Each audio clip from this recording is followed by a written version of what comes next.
Hey everyone, welcome to the Beer Necessities. Nick Britsky here, and we have a very special guest. We are at the Goose Island Barrel House, and I'm Bill Savage, lead brewer of our barrel program at Goose Island.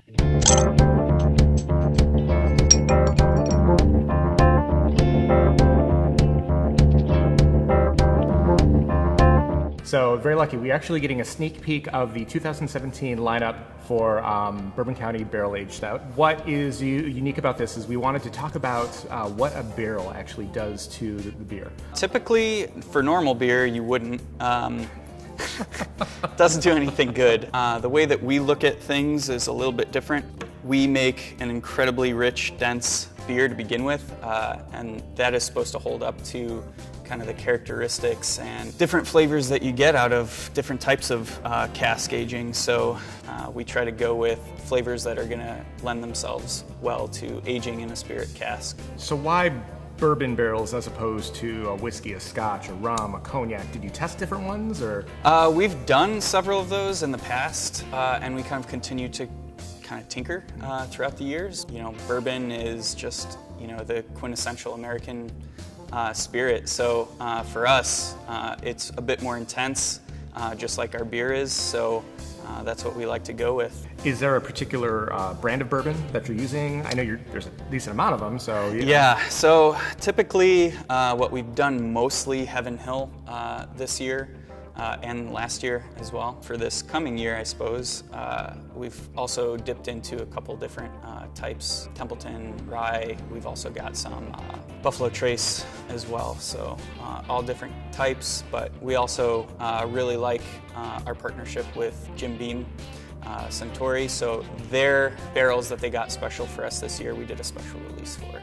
Dive into the history a little bit about Goose Island. You guys were the first to do this? One of the first. Yeah, for sure. Early adapters. Yeah. So our original brewmaster, Greg Hall, I want to say for the 1000th batch of beer run through our original brew house up on Clybourne, so the brew pub, just wanted to do something special. Figured out that he could get some beam casks, and they tried doing a beer to match it, so that's pretty much how the story goes. General perceptions were anything from, oh my god, this is crazy, but kind of weird, I don't really like it, to this is awesome. People who really like whiskey and bourbon in particular were really all about it. Let's talk a little bit about the specific line. So obviously this is kind of the original.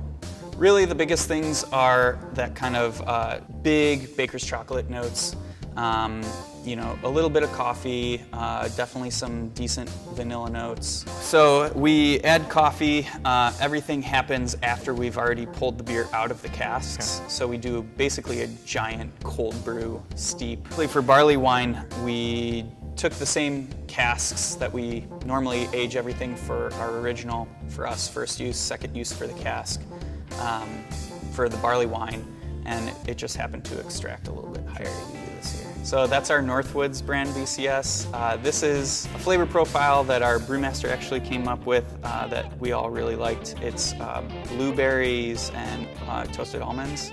So our Chicago-only release for Proprietors this year is kind of based around Bananas Foster. So for this one, we kind of do something new every year for our home city. And this year we blended bananas, toasted almond, and acacia bark or cinnamon. We got a hold of some really nice Knob Creek casks. The barrels themselves were really just great. Really wet, really fresh. This is one of my favorite just sipping bourbons to begin with, so I was really excited when we got this.